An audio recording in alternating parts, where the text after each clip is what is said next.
요한복음 1장 20절에서 34절 말씀 함께 보시겠습니다. 요한복음 1장 29절에서 34절까지 제가 한 절 여러분 한 절 교독하도록 합니다. 요한복음 신약성경 143페이지에 있습니다. 1장 29절부터 34절까지 제가 먼저 읽겠습니다. 이튿날 요한이 예수께서 자기에게 나오심을 보고 이르되 보라, 세상 죄를 지고 가는 하나님의 어린 양이로다.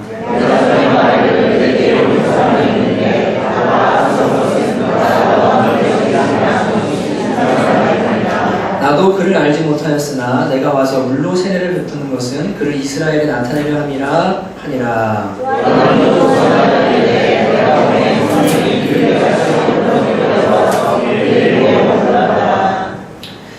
나도 그를 알지 못하였으나 나를 보내어 물로 세례를 베풀라 하신 그이가 나에게 말씀하시되 성령이 내려서 누구든지 누구 위에든지 머무는 것을 보거든 그가 그 성령으로 세례를 베푸는 이인 줄 알라 하셨기에 내가 보고 내가 하나님의 아들이심을 증언하노라 하니라. 아멘. 잠시 기도합니다.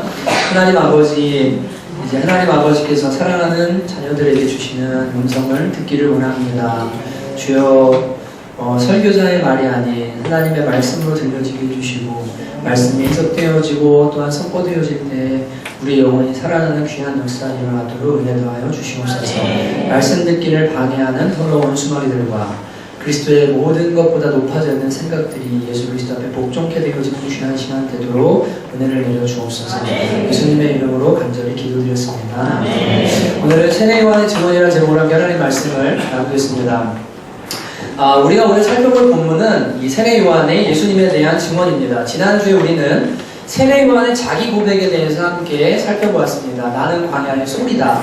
네가 예수 그리스도냐라고 물을 때 나는 그리스도가 아니라 라는 고백을 우리가 함께 들었습니다. 우리는 그리스도가 아닙니다. 예수님의 자리를 차지해서도 안 되고 예수님 역할을 해서도 안 됩니다. 우리는 그저 예수님을 닮아가고 따라가는 주님을 가리키고 사라져야 되는 소리임에 불과함을 우리는 깨닫게 되었습니다.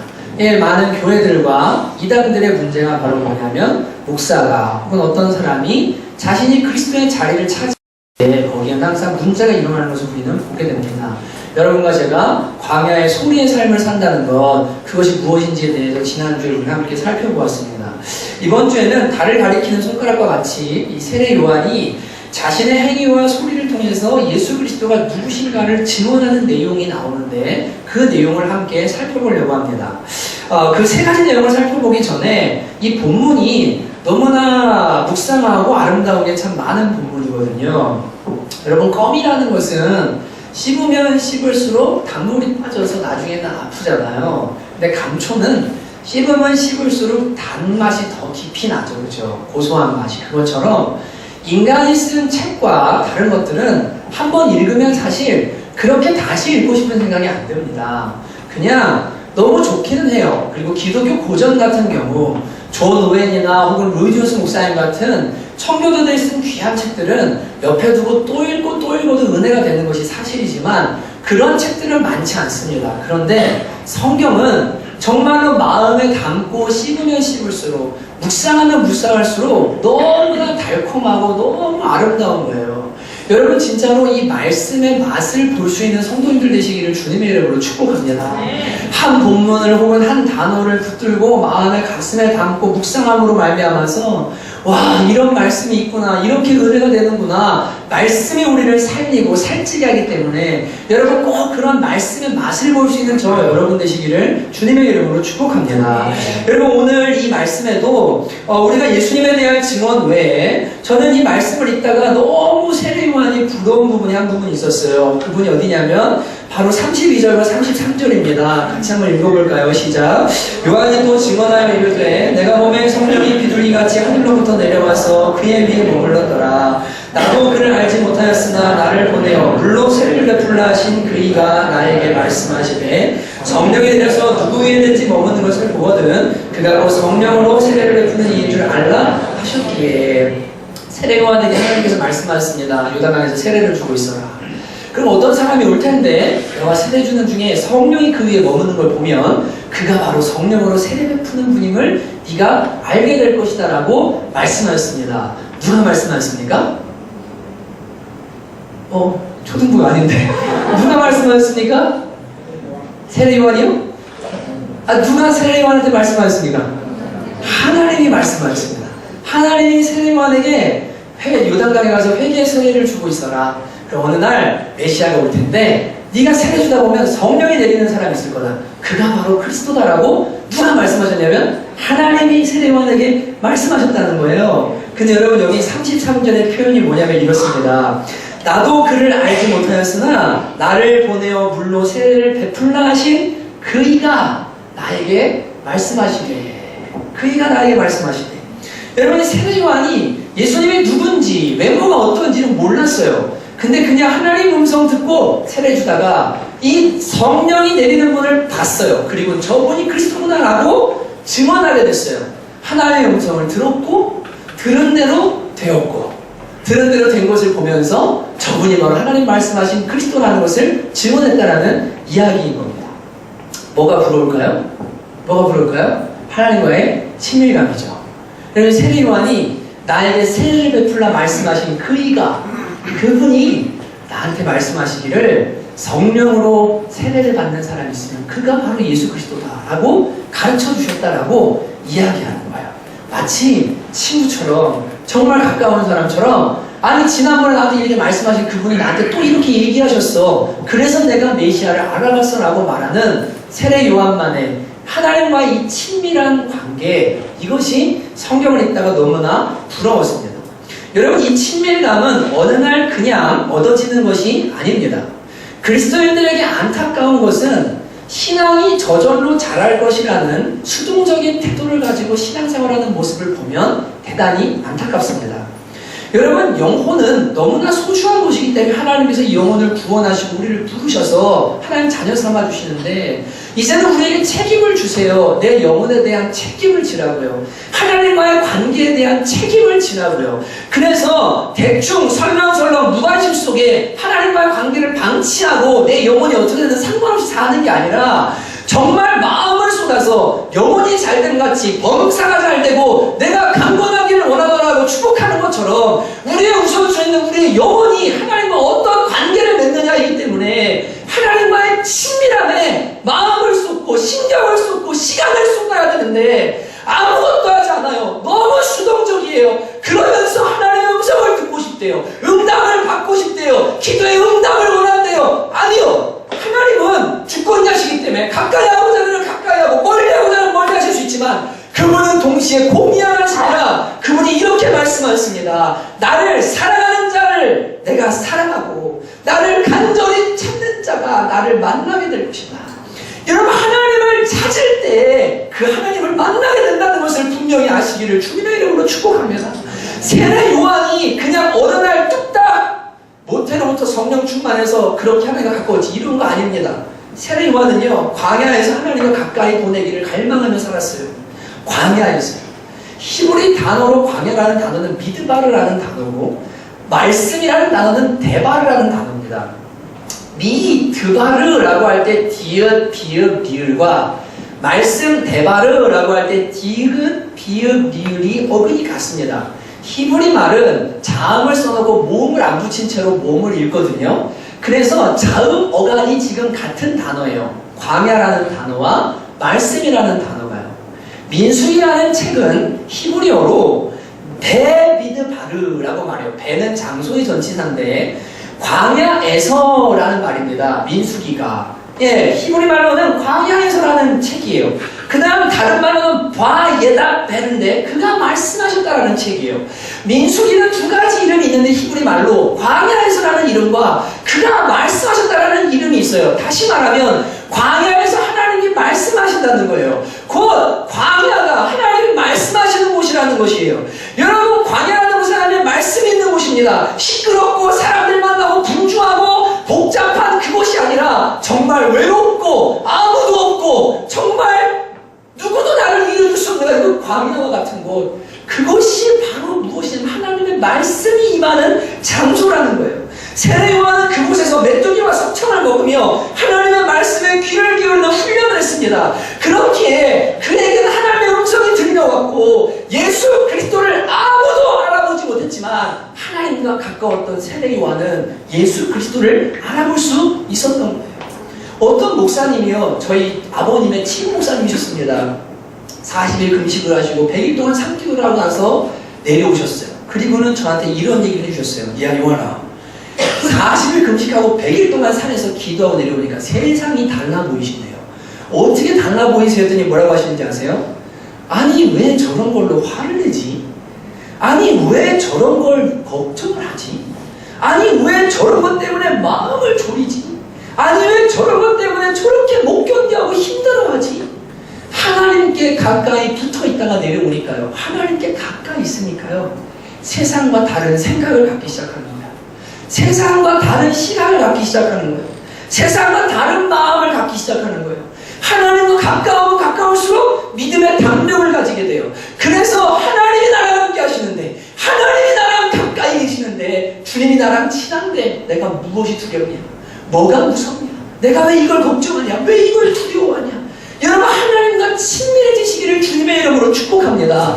주님과 시간을 많이 가지셔야 돼요. 그분과 많이 대화하셔야 돼요. 그래서 시편 기자는 하나님께 가까이 하는 내게 복이라고 이야기했어요. 하나님을 가까이 하는 것은 우리의 영혼과 삶에 놀라운 복임을 깨닫고, 여러분 분주한 일상 가운데서 하나님과의 친밀한 만남의 시간인 광야의 시간, 하나님의 말씀을 들을 수 있는 믿음 아래의 시간, 광야의 시간을 가질 수 있는 여러분 되시기를 주님의 이름으로 축복합니다.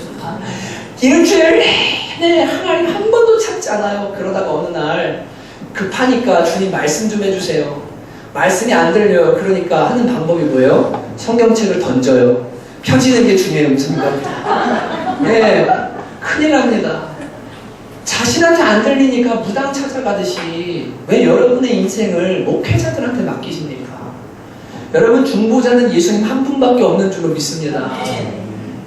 목회자는 여러분의 신앙을 돕는 사람들이에요. 성숙하면 하나님과 내가 교통하는 거예요. 교회와 목회자가 필요 없다는 것이 아니라 목회자가 예수님의 자리를 차지하고 있으면 안 돼요. 예수님께 중매인 주고 자기는 빠져야 돼요. 그 한 성도가 예수님의 음성 들을 줄 알고 그분의 뜻을 따라 살기 시작하고 그 영광을 위해 사는 것을 보는 게 목회자의 영광이에요. 내가 그 사람을 애기처럼 붙들고서 이래라 저래라고 말하는 것이 목회자가 해야 될 일이 아니에요. 여러분, 여러분의 인생을 하나님께 맡기십시오. 하나님께 기도하십시오. 그분과 교제하세요. 그분께 물어보세요. 그분과 가까우면 하나님 여러분에게 말씀해 주실 거예요. 자주 말씀해 주실 거예요. 그 여러분은 그 길을 따라가면 정말로 복된 인생 살게 될 줄로 믿습니다. 여러분, 안타까운 것은 이렇게 하나님과 친밀했던 세례 요한도 헤롯을 지적한 다음에 감옥에 갇혔을 때는 믿음이 흔들립니다. 제자들 2명을 보내서 자신이 저분이 메시아라고 증언했던 예수님에게 제자를 보내서 물어봐요. 당신이 그가 맞습니까? 라고 믿음이 흔들리기 시작합니다. 여러분, 고난이라는 게 오면 아무리 큰 믿음의 사람도 흔들리기 시작합니다. 그런데 고난은 2가지 의미가 있어요. 불신자들에게 하나님이 주시는 고난은 하나님의 확성기이기 때문에 하나님께로 돌아오는 하나님의 큰 부르심이고, 믿는 자에게 하나님이 고난을 주실 때는 정결케 하실 뿐 아니라 하나님께서 가장 소중한 것들을 가져가시면서 테스트하시는 겁니다. 너 내가 이걸 가져가도 너는 나를 여전히 사랑할 것이냐? 너는 나를 신뢰할 것이냐? 너는 나를 믿을 것이냐? 여러분, 그 믿음의 테스트에서 꼭 이기시기를 주님의 이름으로 축복합니다. 그래서 고난이 올수록 더 하나님께로 가까이 나가셔야 돼요.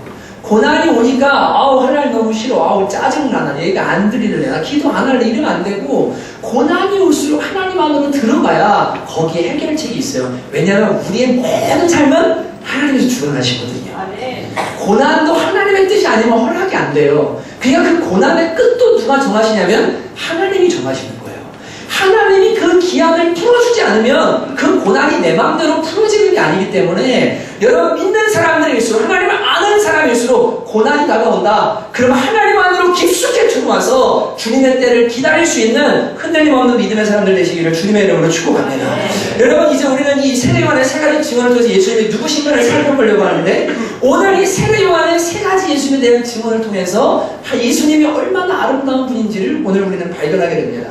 3가지 고백이 뭡니까? 첫째는 세상 죄를 지은 하나님의 어린 양이라는 고백이고, 두 번째는 성령으로 세례를 베푸시는 분이라는 고백이고, 세 번째는 하나님의 아들이시라는 고백입니다. 세례요한 예수님을 바라보면서 보라, 세상 죄를 지은 하나님의 어린 양이다. 저분은 성령으로 세례를 베푸시는 분이다. 그리고 저분은 하나님의 아들이다 라고 오늘 고백하고 있는 것을 보게 됩니다. 여러분, 하나님과 친밀감을 누린 세례 요한의 증언, 첫 번째로 세상 죄를 지은 하나님의 어린 양, 그분을 바로 예수님이라고 증언하고 있습니다.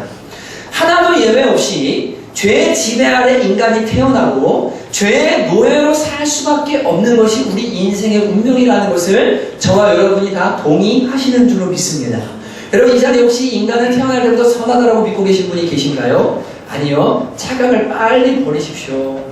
여러분, 인간은 악하기 때문에 정치를 통해서, 복지를 통해서, 무엇을 통해서 이 땅의 유토피아는 절대로 안 일어나요.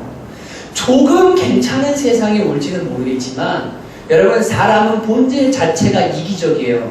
거듭남이라는 것은 자기 중심성의 파괴라고 말씀드렸어요.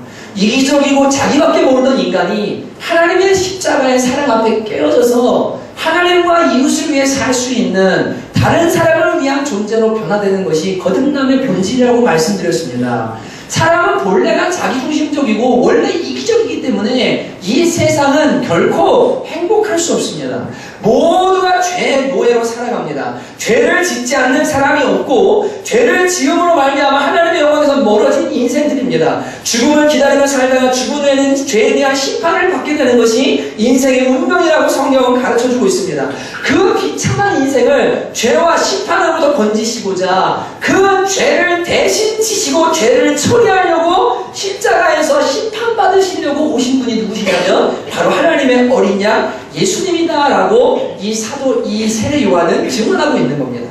창세기 22장에 보면 아브라함이 하나님의 테스트를 받는 장면이 나옵니다. 하나님께서 말씀하세요. 이삭을 바쳐라. 여러분, 놀라지 마십시오. 하나님이 이삭을 바치라고 할 때 진짜 사람을 죽이라고 말씀하시는 게 아닙니다. 하나님께서는 테스트를 하셨어요. 그리고는 이삭을 정말 잡으려고 하는 그 순간 아브라함아 하지 말아라고 말씀하시면서 내가 네 중심을 알았다라고 하십니다. 그리고 어떤 사건이 일어나냐면 22장 13절에 이렇게 말합니다. 아브라함이 눈을 들어본즉 한 순양이 뒤에 있는데 뿔이 수풀에 걸려있는지라 아브라함이 가서 그 순양을 가져다가 아들을 대신하여 번제를 드렸더라. 여러분, 여기 나오는 순양, 하나님이 말씀하시면 아무리 사랑하는 이삭도 죽어야만 하는데 이삭 대신 죽은 순양, 이 양이 누구를 예표할까요? 하나님의 어린 양, 세상 죄를 지고 가시는 하나님의 어린 양 예수 그리스도를 예표하고 있는 것을 우리가 보게 됩니다.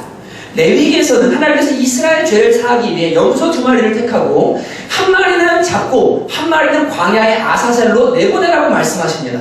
그때 그 아사셀 염소를 향해 이렇게 행하라고 말씀하십니다. 레위기 16장 21절 22절 아론은 그의 두 손으로 살아있는 염소의 머리에 안수하여 이스라엘 자손의 모든 불의와 그 범한 모든 죄를 아뢰고 그 죄를 염소의 머리에 두어 미리 정한 사람에게 맡겨 광야로 보낼지니 염소가 그들의 모든 불의를 지고 접근하기 어려운 땅에 이르거든 그는 그 염소를 광야에 놓을지니라. 염소에게 죄를 전가하라는 거예요. 그리고 이 염소를 사람이 접근하기 어려운 광야에다가 갖다가 버리라는 겁니다. 죄를 지고 죽도록. 성경에는 제사에 송아지와 양과 염소를 사용하도록 되어 있는데 동물들을 많이 사용합니다. 정한 동물을. 그런데 하필 왜 어린 양이라고 말하고 있는가? 예수님을 향해서 그것은 이사야 53장 6절에서 7절에 이렇게 고백합니다. 우리는 다 양 같아서 그릇 행하여 각기 제길로 갔거든 여호와께서는 우리 모두의 죄악을 그에게 담당시키셨도다. 그 다음 잘 들어보세요. 그가 곤욕을 당하여 괴로울 때도 그 입을 열지 아니하였으며 마치 도수장으로 끌려가는 어린 양과 털 깎는 자 앞에서 잠잠한 양같이 그 입을 열지 아니하였도다 라고 말씀하고 있습니다. 예수님께서 인간이 하나님께로부터 받아야 될 죄값인 십자가의 형벌, 죽음의 형벌, 심판을 받으시는 자리에 가셨을 때 털 깎는 자 앞에 잠잠한 어린 양처럼 소리치지 않으시고 발악하지 않으시고 그냥 그 죽음을 기쁨으로 수능하며 뭐 하시냐면 받아들이셨다는 거예요. 양을 잡아본 분들이 이야기하십니다. 주인이 양의 목을 잡고 칼로 찌르면 양은 바둥거리고 발악하지 않는데요. 그냥 자기를 죽이려고 해도 주인 쳐다보고 눈 한번 껌뻑껌뻑하고 네 하고 죽는 게 양이랍니다. 그렇게 양이 순화돼요. 특히 어린 양은 더더욱 순화돼요. 예수님의 순결하심 그리고 예수님의 순종과 그분의 이 기쁨으로 십자가를 지시는 순종을 묘사하기 위해서 하나님의 어린 양이다. 세상적으로 저는 어린 양에 비교하고 있는 것을 우리가 이제 보게 됩니다.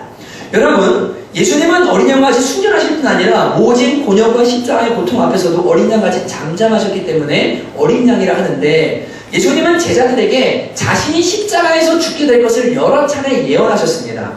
억지로가 아니라 내가 이 일을 위하여 왔다. 내가 인자가 온 것은 섬김을 받으려 함이라. 내 생명을 대속물로 내어주고자 왔다. 내가 이제 예루살렘에 올라가면 십자가에 달려 죽게 될 것이라고 주님께서 3차례가 넘게 누누이 자신의 죽음에 대해 말씀하셨습니다.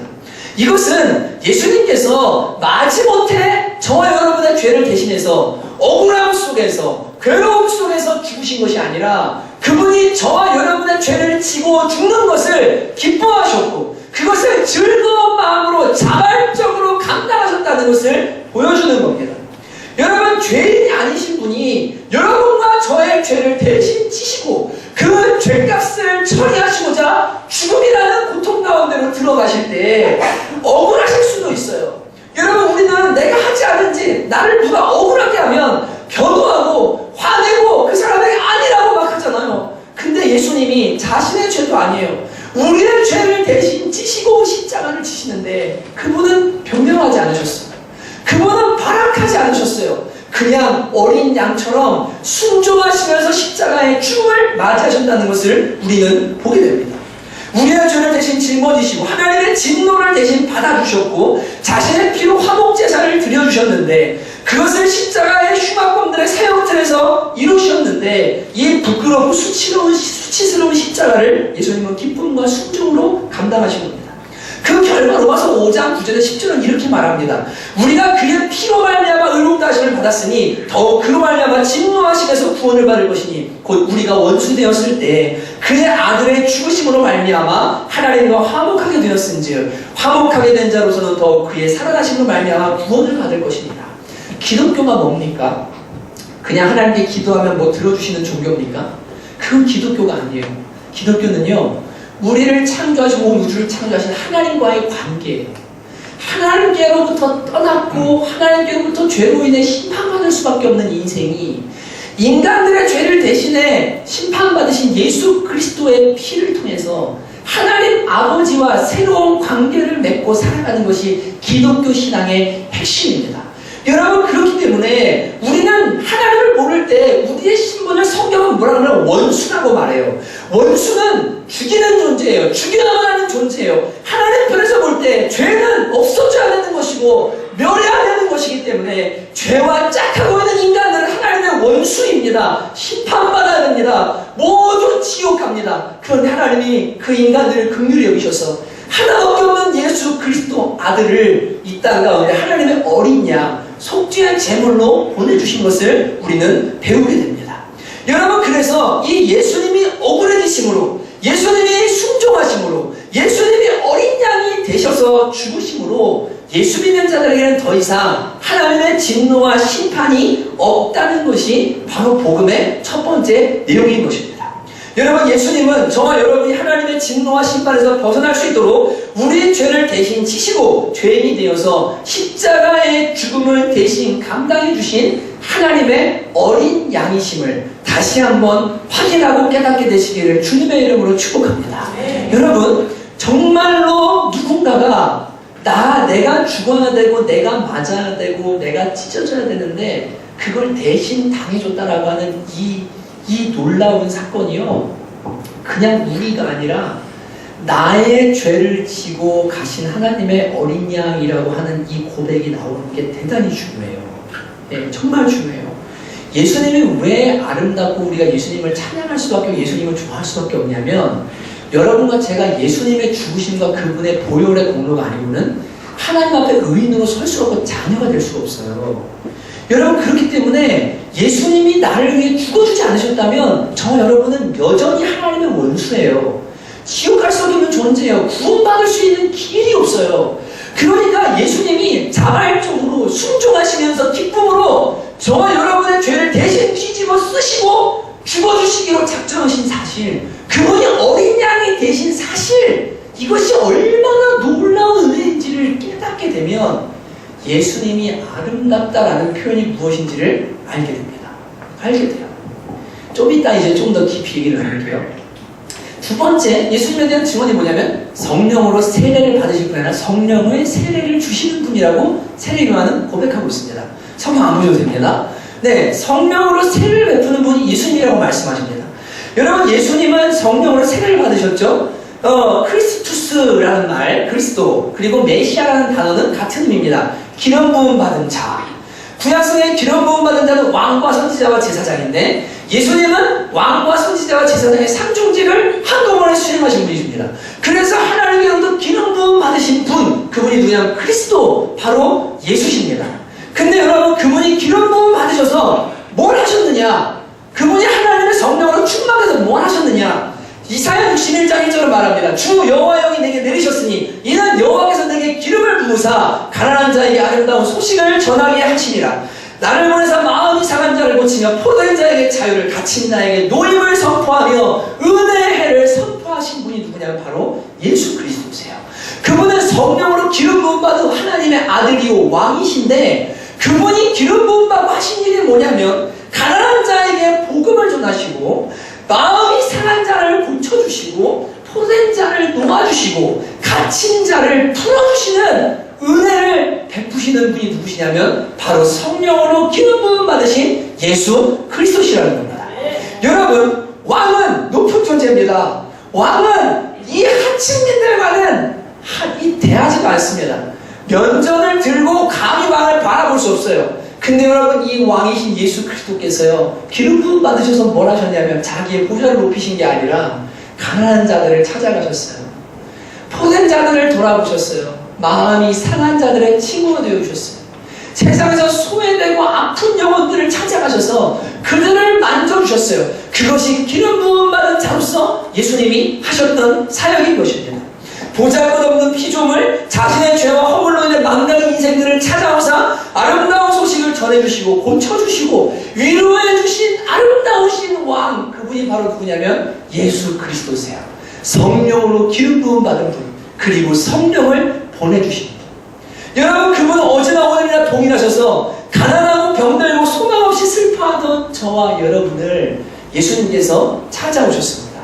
그래서 만나주셨고 고쳐주셨어요. 자유케 해주셨어요. 그래서 여러분과 제가 그 예수님을 만났고 감사하고 그 예수님이 좋기 때문에 오늘 모여서 뭐예요? 주님께 예배하고 있는 거죠. 누가 그 일을 하신 거예요? 예수 그리스도께서 그 일을 하신 겁니다. 여러분, 또한 예수님은 하나님께 간구하셔서 예수 믿는 자들에게 성령을 보내주시는 분이라고 성경이 증언합니다. 성령의 당지자라고 신학에서는 말하는데, 요한복음 7장 37절 39절에 보면 명절 끝나고 큰 날에 예수께서 서서 외쳐 이르시되 누구든지 목마르거든 내게로 와서 마시라. 나를 믿는 자는 성경의 이름까지 그 배에서 생수의 강이 흘러나리라. 이는 그를 믿는 자들이 받을 성령을 가리켜 말씀하시니라고 말씀하고 있습니다.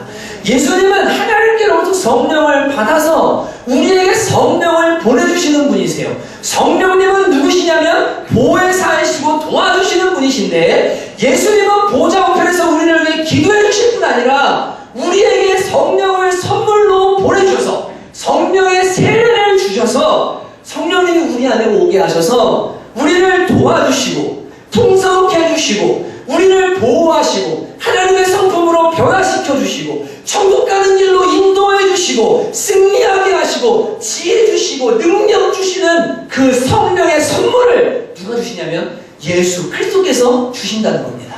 여러분, 예수님이 저와 여러분이 하나님 앞에 의롭다움을 얻게 하시기 위해서 자신의 생명을 화목제물로 드리셨을 뿐 아니라 내가 이제 너를 대신해 죽었으니 너는 죄값을 치렀다, 너는 의인이다라고 하는 것으로 멈춘 게 아니라 우리를 영원히 천국까지 인도하고 하나님의 자녀 삼아주시려고 성령을 아버지께로부터 받아서 우리 각 사람에게 보내주신 분이 누구냐면 예수님이시라는 거예요. 여러분, 그러니까 예수님이 없이는 하나님 앞에 의롭다함을 얻을 육체가 없어요. 예수님이 나를 위해 죽어주지 않으셨으면 우리는 하나님 하나님의 자녀가 될 수 있는 길이 없어요. 그리고 예수님이 계시지 않으면 우리는 성령의 선물도 받을 수가 없어요. 이거는 예수 믿고 의롭게 된 사람들에게만 주시는 선물이기 때문에 예수님이 아니면 우리는 성령의 선물도 받아 누릴 수가 없는 겁니다. 예수님이 아니면 하나님께로부터 모든 좋은 것들을 받아 누릴 수 있는 방법이 전혀 없는 겁니다. 그러니까 교회는 예수님 없으면 존재하지 않아요. 신앙은 예수님 없으면 존재하지 않아요. 믿음은 예수님 없으면 존재하지 않아요. 그렇기 때문에 구원하심이 누구 있는 거냐면 하나님과 보좌에 앉으신 어린 양에게 있는 겁니다. 아멘. 여러분, 예수님이 정말 겸손하시고 자신을 낮추셔서 우리를 긍휼히 여기시는 분일 뿐 아니라 성령을 선물까지 주시는 놀라운 좋으신 분인데, 이 선물이 뭔지, 성령이 누구신지를 깨닫고 나면요, 와, 내가 어마어마한 선물을 받았구나. 나같이 자격 없는 자가 예수님이 나를 위해 죽으셨을 뿐 아니라 내가 성령을 선물로 받았구나라는 걸 깨닫잖아요. 그러면 무슨 고백이 나오냐면, 예수님이 아름답다, 너무 좋다, 너무 감사하다, 주님이 하신 일이 너무 고맙다라는 고백이 나오게 되어 있어요. 여러분, 11시 예배 오시는 여러분들, 이 고백까지 이룰 수 있기를 제발 주님의 이름으로 부탁합니다. 주님을 만나고 찾고 주님을 알기를 여러분 갈망하세요. 그냥 일주일에 한 번 와서 위로받고 가고 기독교 신앙이라는 그냥 기도처럼 응답 주시고 내가 필요할 때 주님 찾고 이런 수준의 것이 아니에요. 예수 그리스도를 통해서 하나님 아버지와 온전한 관계 가운데로 들어가는 거예요. 이거를 발견하고 나면 이 신앙의 감탄이 나오지 않을 수가 없어요. 여러분, 세례 요한이 보라 세상 죄를 지은 하나님의 어린 양이다, 저분은 성령으로 세례를 주는 분이다라고 말할 때 그냥 객관적인 무슨 사실을 말하는 수준으로 감없이 얘기하는 게 아닙니다. 저분이 바로 너와 나의 죄를 위해서 십자가 지시려고 오신 우리의 구원자 되신 그 메시아시다. 저분이 우리한테 성령을 보내주시는 분이시다. 야, 바로 저분이야 라고 감격적으로 고백하고 있는 거거든요. 근데 여러분, 이 감격이요, 없는 분들이 많아요. 왜냐하면 예수님이 나를 위해 하신 일과 예수님을 통해 나한테 이루어진 일이 무엇인지에 대해 잘 알지 못하기 때문입니다. 제가 세 번째, 하나님의 아들이라는 고백입니다. 이제 여기에 중요한 포인트가 있습니다. 예수님을 향해 세례 요한은 하나님의 아들이다 라고 이렇게 고백하고 있습니다. 여러분, 우리를 위해 대신 죽으셨을 뿐 아니라 우리를 찾아오시고 우리에게 성령의 선물을 주신 분이 누구시냐면 바로 하나님의 아들이신 분이라고 얘기하고 있습니다. 하나님의 아들이라는 말은 온 우주의 창조주이실 뿐 아니라 하나님 보좌 우편에 앉아서 만물을 다스리시던 그 하나님의 아들이 저와 여러분의 죄를 사하기 위해서 이 땅 가운데 인간의 몸을 입으시고 십자가에서 비참한 죽음을 하고 그리고 우리에게 성령을 선물로 주셨는데, 이 엄청난 일을 하신 분이 누구시냐면 바로 하나님의 아들이다 라고 세례 요한은 마지막으로 증언하고 있습니다. 여러분, 여기에 놀라운 반전이 있는 겁니다. 6.25 전쟁 때 수많은 나라에서 10대 후반과 20대 초반의 젊은이들이 생명을 걸고 이 땅의 전쟁에 참여했습니다. 영국에서 1만 5천 명 이상의 군인들이 참전했고 터키에서 5천 명이 넘는 군인이 이 땅의 전쟁에 참전했습니다. 여러분, 꽃다운 젊음과 생명을 남의 나라, 그것도 세계에서 가장 못 사는 나라 중에 하나인 이 대한민국을 위해서 와서 자신의 생명을 이들이 던졌는데 도대체 왜 그렇게 한 겁니까? 돈 때문에요? 아니요. 터키 군인들, 한국군에 참전한 군인들의 당시 월급이 일반 사병들의 월급의 20분의 1에 불과했어요. 명예 때문에요? 여러분, 이 중국의 속국이라고 생각했습니다. 그 당시에는. 이 조그만 반도 끄트머리에 있는 나라가 뭐가 중요하다고 여기에 와가지고 전쟁에 참여했다고 해서 그 사람들의 명예가 올라갈까요? 내가 한국 전쟁에 참여했어, 내가 명예를 얻을 수 있기 때문에 이 땅에 왔을까요? 아닙니다. 여러분, 그 군인들이 이 땅에 온 건 다른 거 없어요. 공산주의에 남쪽이 먹혀서 자유를 잃어버리게 될까 두려워서, 안타까워서 자신의 생명을 걸고 이 땅에 와서 싸웠습니다. 여러분, 그 젊은이들의 부모들의 심정을 한번 생각해 보십시오. 여기 현호가 있는데 우리 현호가 저기 아프리카에 있는 소말리아 내전에 그 내전에 있는 영혼들이 너무 불쌍해서 내가 저곳에 가서 전쟁에 참전해서 저 내전을 끝내는데 내 생명이라도 바쳐서 저들을 도와줘야겠다고 하고 현호가 그곳에 가려고 한다면 과연 현호의 엄마가 아빠가 그래 거기 가서 그 소말리아의 얼굴도 모르는 그 영혼들을 위해서 네가 가서 죽어라고 쉽게 보내줄 수 있을까요? 여러분 그 한국전쟁에 참전했던 젊은이들이 살아서 돌아가지 못한 사람들이 많습니다. 싸늘한 주검이 되어서 돌아온 아들, 시체조차 수습하지 못해서 피 묻은 군번표로 돌아온 아들, 흔적조차 찾을 수 없게 돼서 전우들의 기억을 통해서만 죽음의 순간을 추론해볼 수 있는 그런 아들들의 죽음들. 여러분 부모들이 그러한 죽음을 감당했어요. 자녀들의 죽음이라는 그 어마어마한 고통입니다. 여러분과 제가 입장을 바꿔서 한번 생각해보세요. 내 자녀가 얼굴도 모르는 누군가를 위해 그들의 자유를 위해 가서 싸우다가 죽겠다고 한다면 나는 과연 흔쾌히 보내줄 수 있겠는가? 여러분 하나님께서 왜 예수 그리스도를 이 땅에 보내시고 그분을 십자가에 친히 못 박으셔서 죽게 하신 것입니까? 바로 여러분과 제가 죄와 사망의 노예로 살 수밖에 없고 그렇게 살다가는 계속해서 죄짓고 죽은 다음에는 심판받을 수 지옥 갈 수밖에 없기 때문에 방법이 이거밖에 없기 때문에 하나님께서 자기 하나밖에 없는 아들을 이 땅 가운데 세상 죄를 진 어린 양으로 보내주신 거예요. 그리고는 당신께서 친히 그 죄값을 벌하시기 위해서 십자가는 누가 다른 사람이 한 것이 아닙니다. 하나님께서 예수님을 벌하신 거예요. 그분이 저와 여러분의 죄를 뒤집어 썼기 때문에 여러분과 저를 죄와 심판으로 자유케 하시고자 이 땅에 오셔서 십자가와 진노를 당하신 것이 예수님이 이 땅에 오신 목적입니다. 그 십자가는 저와 여러분이 치러야 될 진노였고 우리가 받아야 될 심판이었습니다. 하나님 아버지께서 하나밖에 없는 아들을 저와 여러분을 살리기 위해 죄악의 세상에 보내시고 십자가라는 흉악범들의 사형틀에 내어주셨습니다.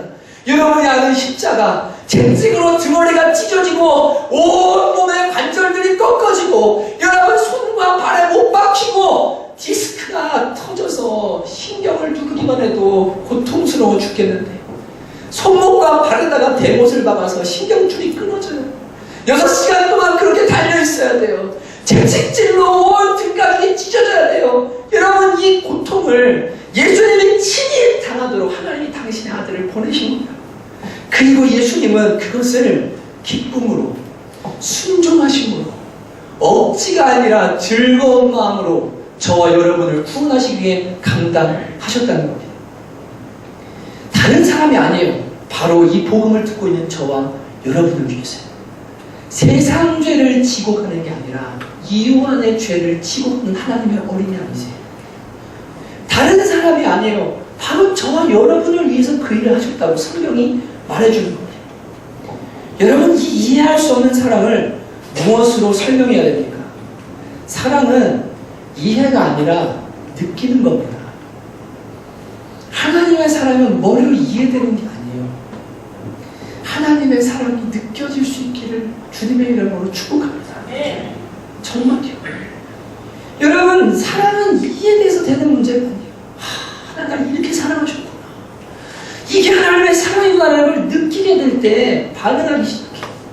로마서 5장 7절 8절에 의인을 위하여 죽는 자와 쉽지 않고 선인을 위하여 용감히 죽는 자가 혹 있거니와 우리가 아직 죄인 되었을 때 그리스도께서 우리를 위하여 죽으심으로 말미암아 하나님께서 우리에게 대한 자기의 사랑을 확증하셨다고 말씀하십니다. 하나님이 우리를 이렇게 사랑하신다고 보여주신 그 증거가 예수님의 십자가의 죽음이에요. 하나님이 어린 양이 되시고 그분이 죽으시고 그분이 우리에게 성령을 보내주시고 여러분이 놀라운 사랑, 놀라운 은혜, 이것이 저와 여러분의 고백될 수 있기를 주님의 이름으로 축복합니다. 저는 설교 준비하면서 찬송가 144장이 계속 맴돌았어요. 며칠 동안. 설교를 끝나는 건 아닙니다. 같이 한번 우리 불러볼까요? 여러분 이 가사가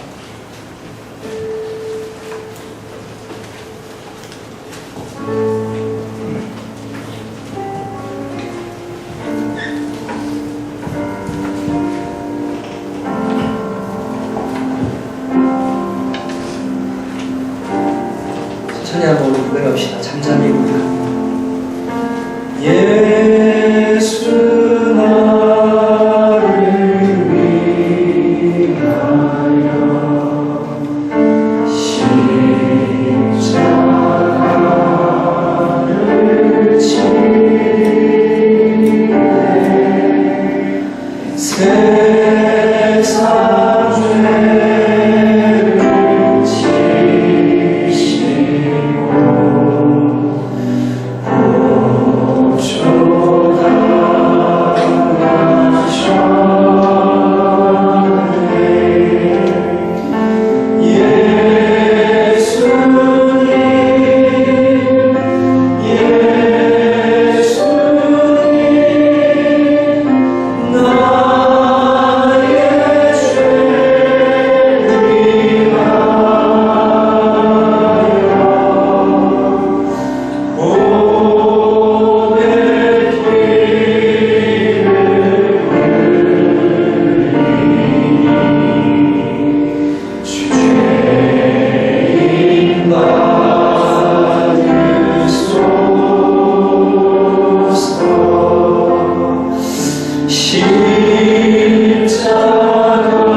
죄를 지시고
저희 집 되게 가난했습니다.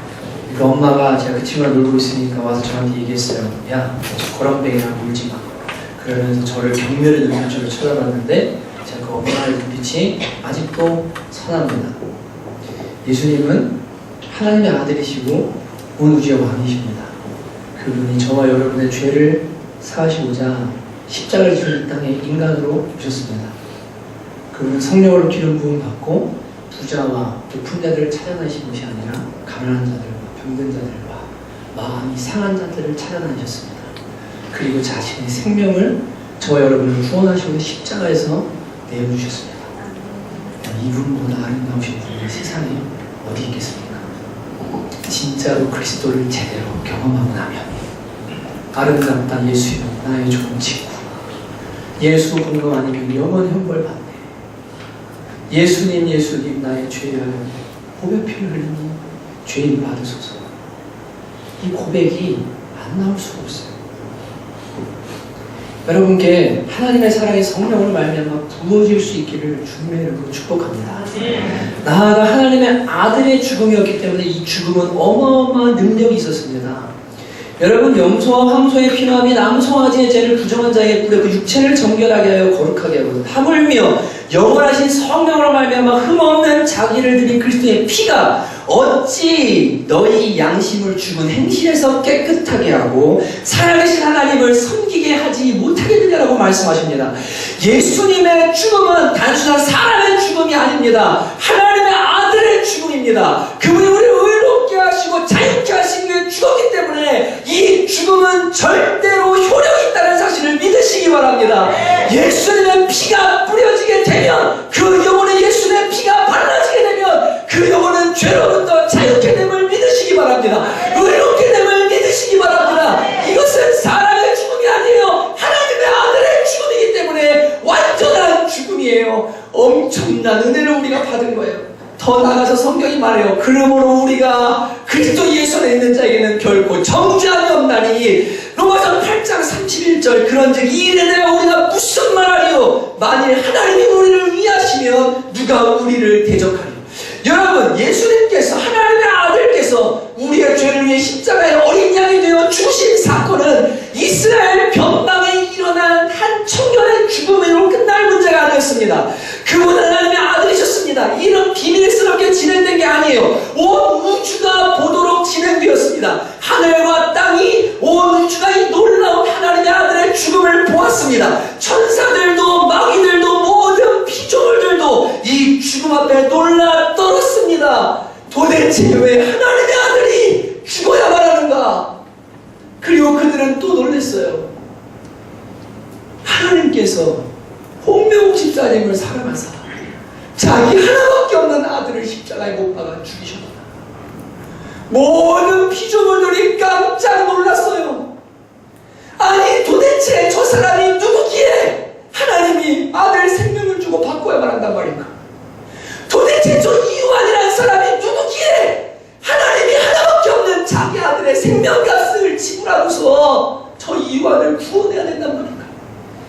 여러분, 하나님의 아들이 십자가에서 나를 위해 죽으셨다는 사실은 어마어마한 사실이에요. 온 우주가 이 사실을 보고 두려워 떨면서 놀래요. 도대체 저 사람이 누구기? 저 사람이 도대체 얼마나 소중하기에 하나님께서 예수님을 대신 십자가에 못 박으셨단 말인가?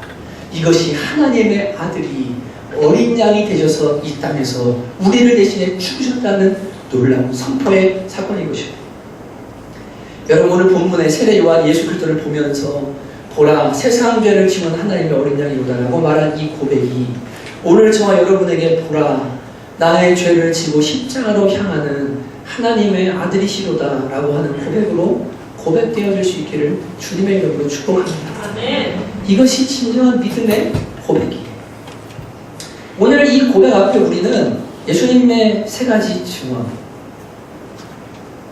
세상 죄를 지은 하나님의 어린 양, 성령의 선물을 주시는 분, 그리고 하나님의 아들이시라는 이 고백 앞에 우리 두 가지 초청을 받게 됩니다.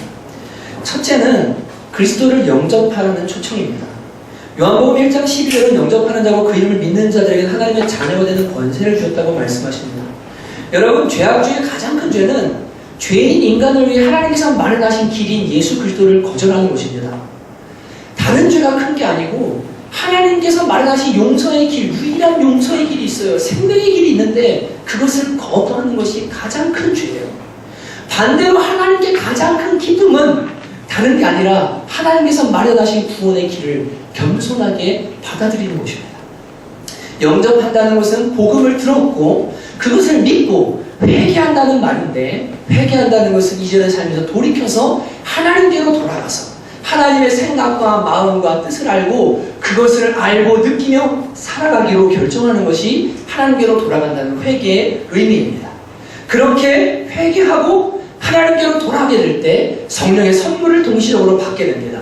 예수님이 회개의 세례를 받으시는 순간 성령의 세례를 받으셨던 것처럼 우리가 하나님의 은혜 가운데 진실되게 회개하게 될 때, 하나님께로 돌이키게 될 때, 그때 우리는 성령을 선물로 받게 됩니다.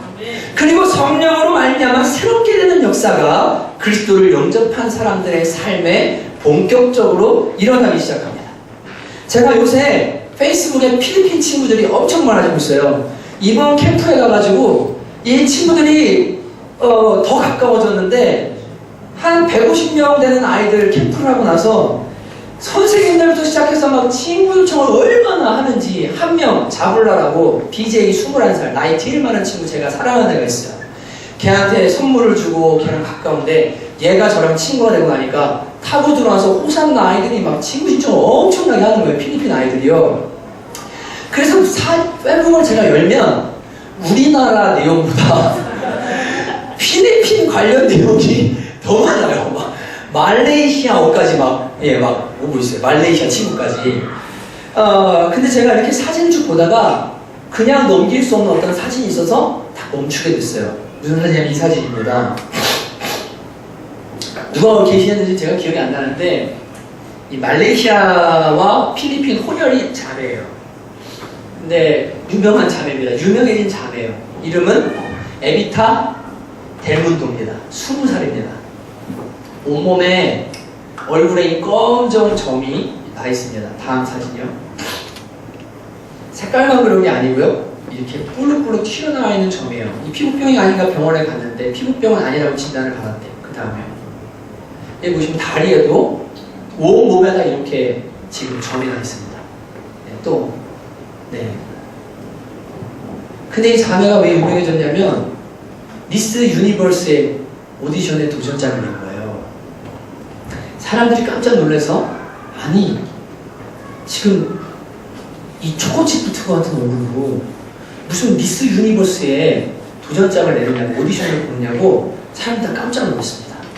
이 친구는 어려서부터 이 점을 갖고 태어나서 초코칩 쿠키 그리고 흑 점박이 뭐 별의별 아무튼 간에 조롱과 놀림을 다 당하면서 살았는데 자살해야 되나 죽어야 되나 어떻게 해야 되나 이런 고민을 16살까지 반복해서 했대요. 근데 16살 때 교회 수련회 캠프에 참석을 한 거예요. 거기서 예수님을 만난 거예요. 이 친구가. 그리고 뭘 깨달았냐면 하나님이 나를 사랑하시는구나. 나를 얼만큼 사랑하시냐면 예수님 생명값을 대신해서라도 나를 구원하시고 싶을 만큼 나를 그렇게 사랑하시는 거예요. 그걸 이 친구가 복음을 선명하게 깨달았어요. 그리고 나서 이 친구 속에 무슨 변화가 일어났냐면 내 모습 그대로 하나님이 창조하신 사랑스러운 모습이에요. 이 모습을 부끄러워할 이유가 전혀 없어. 나는 자유해. 나는 당당해. 그리고는 그때부터 교회 찬양팀에 소속돼서 기타 치며 노래하기 시작하고 학교에 들어가기 시작하고 그리고는 사람들에게 용기와 희망을 주고 싶어서 도대체 아름다움이 뭐냐? 도대체 참된 아름다움이 뭐냐? 이 피부 껍데기 이거 하나냐? 이게 사람한테 자존감을 높이고 낮추는 그런 문제냐? 아니다! 우리가 하나님의 사랑을 깨닫게 된다면 나 같은 사람도 행복할 수 있다.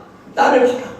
그리고는 자신의 사진을 찍어서 인터넷에 올리면서 자랑하기 시작하는 거예요. 나는 사랑받는 하나님의 딸이라고요. 세계 대회에 자신의 모습 그대로 오디션 도전장을 내밀어요. 여러분 하나님이 나를 진짜 얼마나 사랑하시는지를요. 제대로 복음을 깨닫게 되면 그 내면에 감당할 수 없는 변화가 반드시 일어나게 됩니다. 여러분, 하나님이 하나밖에 없는 아들을 여러분을 위해 내어주시도록 사랑하셨는데, 여러분, 그깟 돈 잠깐 없을 수 있죠. 그깟 명예, 인기 잠깐 잃어버릴 수 있죠.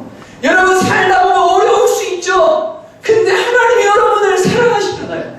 하나님이 여러분을 놓지 않으시잖아요. 하나님이 여러분과 함께 하시잖아요. 여러분, 그거 제대로 붙들면 이 세상에 어떤 힘든 어려움이 와도 승리할 수 있는 믿음의 사람이 되는 거예요. 여러분, 예수 그리스도를 영접할 수 있기를 주님의 이름으로 축복합니다. 여러분, 사람은 약해요. 피조물은 아무것도 아니에요. 하나님만이 영원하시고 그분만이 우리가 의지할 반석이 되세요. 여러분, 꼭 예수 그리스도를 영접하고 하나님 아버지를 만날 수 있기를 주님의 이름으로 권면해 드립니다. 두 번째 초청은 이겁니다. 바로 우리 역시 예수 그리스도의 삶을 본받아야 된다는 겁니다. 히브리서 13장 12절 13절은 말합니다. 그러므로 예수도 자기 피로써 백성을 거룩하게 하려고 성문 밖에서 고난을 받으셨느니라. 그런즉 우리도 그의 치욕을 짊어지고 영문 밖으로 그에게 나아가자. 하나님의 사랑을 아는 사람이라면 아까 말씀드렸죠. 자기 중심성이 깨져야 됩니다. 나만 위해 사는 삶을 살면 안 돼요. 이제는 그 치욕을 나도 짊어지고 영문 밖으로 나가서 다른 영혼들과 이 세상과 하나님 나라 복음을 위해 사는 삶을 살아야 합니다. 저는 지난 금요일 날 정말 눈물 나더라고요. 왜냐하면 제가 전사님들이랑 밥을 좀 먹을까 그러고는 경원 전사님 집에 육개장이 있다고 그래서 그날 제 아내가 서울역에 나그네 노숙인들 사역을 가는 날이잖아요. 그래서 허리는 이제 치료 중이고, 그래서 밥은 먹어야겠고 집에 있는 밥을 제가 먹어도 되는데 경원 전사님 밥 먹을까 그러니까 자기 집에 육개장이 있대요. 오시라고 그래서 가가지고 밥을 먹는 중에 연락을 받았어요. 무슨 연락이었냐면 드림스프링스 아이들에게, 공부방 아이들에게 밥을 해주려고 집사님들이 아침부터 나와서 전날이 복날이었거든요. 전날인가가.